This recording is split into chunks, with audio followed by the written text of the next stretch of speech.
Assalamualaikum warahmatullahi wabarakatuh.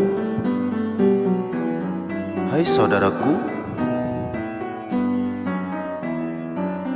sepeninggalan Nabi Muhammad SAW, para sahabat yang mendapat gelar Khulafaur Rasyidin mendapat petunjuk diutus untuk mengganti kepemimpinan Rasulullah SAW. Mereka ialah Abu Bakar As-Siddiq, Umar bin Khattab, Utsman bin Affan, dan Ali bin Abi Thalib. Khulafaur Rasyidin adalah sahabat Nabi yang paling dekat dengan Rasulullah SAW, baik ketika Nabi berdakwah, melindungi Nabi dari serangan musuh-musuh kaum musyrikin, dan menemani Nabi Muhammad SAW dalam menyebarluaskan ajaran Islam. Keempat sahabat Nabi memerintah antara tahun 633 sampai 658 Masehi di Jazirah Arab.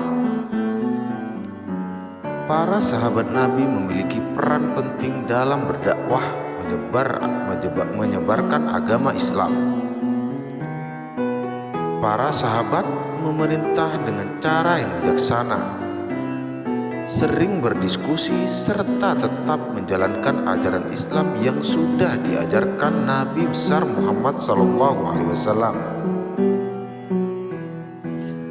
Dalam video kali ini saya akan menceritakan sebuah cerita Islam secara singkat perjalanan dakwah sahabat Nabi.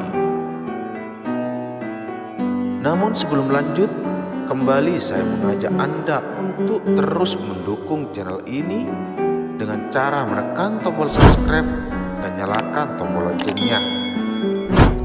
Dan juga jangan lupa untuk like, komen, dan share video ini jika kalian merasa video ini bermanfaat, dan agar apa yang ada di channel ini juga bermanfaat bagi orang lain.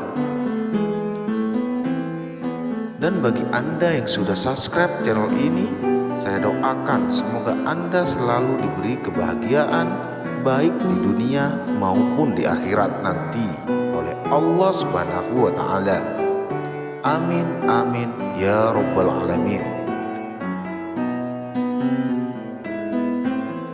Sejarah singkat perjalanan dakwah sahabat Nabi yang pertama adalah Abu Bakar As-Siddiq. Kisah sahabat Nabi yang pertama adalah Abu Bakar As-Siddiq yang merupakan salah satu sahabat Nabi Muhammad SAW yang memiliki nama lengkap Abdullah Abi Quhafah At-Tamimi. Pada zaman sebelum Islam, namanya adalah Abu Ka'bah. Kemudian diganti oleh Nabi Muhammad SAW menjadi Abdullah. Abu Bakar As-Siddiq lahir pada tahun 573 Masehi dan wafat pada tahun 634 Masehi. Nama Abu Bakar berarti pelopor pagi hari karena termasuk laki-laki yang masuk Islam pertama kali. Sedangkan As-Siddiq diberikan karena beliau senantiasa membenarkan semua ajaran yang dibawa Nabi Muhammad SAW, terutama pada saat peristiwa Isra Mi'raj. Abu Bakar As-Siddiq terpilih menjadi khalifah atas usulan kaum Asy'ar dan Muhajirin yang sama-sama di antara kedua kaum tersebut menginginkan seorang khalifah dari kalangan mereka. Kemudian usulan tersebut ditolak sehingga disimpulkan bahwa kaum Muhajirin memang lebih berhak untuk mendapatkan kekuasaan, dan semua sepakat Umar bin Khattab maju dan membayat Abu Bakar.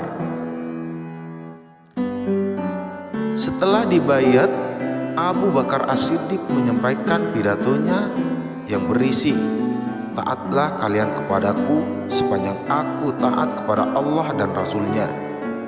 di tengah kalian, jika aku bermaksiat, maka tidak wajib kalian taat kepadaku. Pasca wafatnya Nabi Muhammad SAW, Abu Bakar As-Siddiq menjadi khalifah yang pertama yang menjadi kepala negara sekaligus pemimpin agama umat Islam dan berlangsung selama 2 tahun. Masa pemerintahan Abu Bakar As-Siddiq banyak menghadapi permasalahan-permasalahan dari dalam negeri, di antaranya munculnya nabi palsu, kelompok murtad, dan pembangkang zakat. Setelah berdiskusi dengan para sahabat yang lain, Abu Bakar As-Siddiq memutuskan untuk memerangi kelompok tersebut. Perang melawan kemurtadan. Setelah Abu Bakar As-Siddiq menyelesaikan permasalahan dalam negeri, kemudian melakukan ekspansi ke wilayah utara untuk menghadapi pasukan Romawi dan Persia yang mengancam kedudukan umat Islam. Namun Abu Bakar As-Siddiq meninggal sebelum misi ekspansi ini selesai. Beberapa peradaban yang berkembang pada masa pemerintahan Abu Bakar As-Siddiq. Yang pertama, membudayakan diskusi yang lebih demokratis dalam pemerintahan dan masyarakat.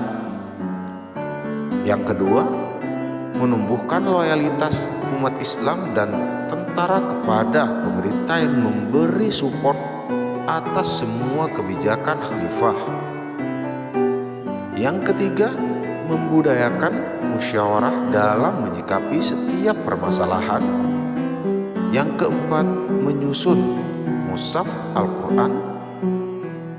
Dan yang kelima, membangun pemerintahan yang tertib baik di pusat maupun di daerah. Yang keenam, memperkokoh militer dan disiplin dan tangguh di medan tempur.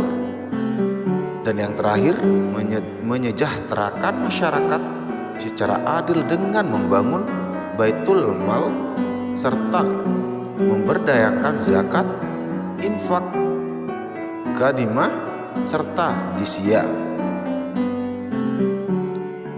Masa pemerintahan Abu Bakar As-Siddiq, harta dari Baitul Mal dibagikan kepada seluruh umat Islam. Bahkan ketika Abu Bakar As-Siddiq meninggal, hanya ditemukan sisa 1 dirham dalam perbendaharaan negara. Seluruh umat Islam mendapatkan bagian yang sama dari hasil pendapatan negara. Ciri-ciri perekonomian pada masa Abu Bakar antara lain: 1. Menerapkan praktik akad perdagangan sesuai dengan prinsip syariah. Yang kedua, tidak menjadikan ahli badar sebagai pejabat negara. Yang ketiga, menegakkan hukum dan memerangi orang-orang yang tidak mau membayar zakat. Yang keempat, mengolah rikas atau barang tambang seperti emas, perak, perunggu, besi menjadi sumber pendapatan negara.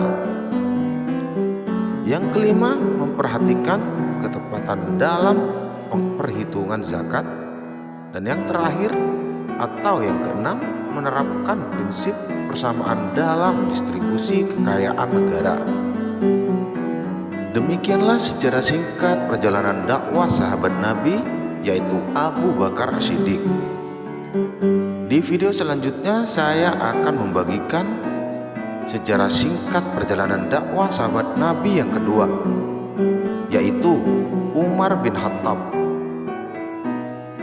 Ikuti terus perkembangan channel ini dengan cara menekan tombol subscribe dan nyalakan tombol loncengnya agar kalian bisa mendapatkan notifikasi video terbaru dari channel ini. Terima kasih sudah menonton video ini dari awal sampai akhir.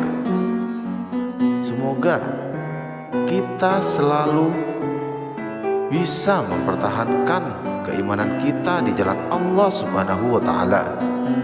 Amin amin ya rabbal alamin. Akhirul kalam, assalamualaikum warahmatullahi wabarakatuh.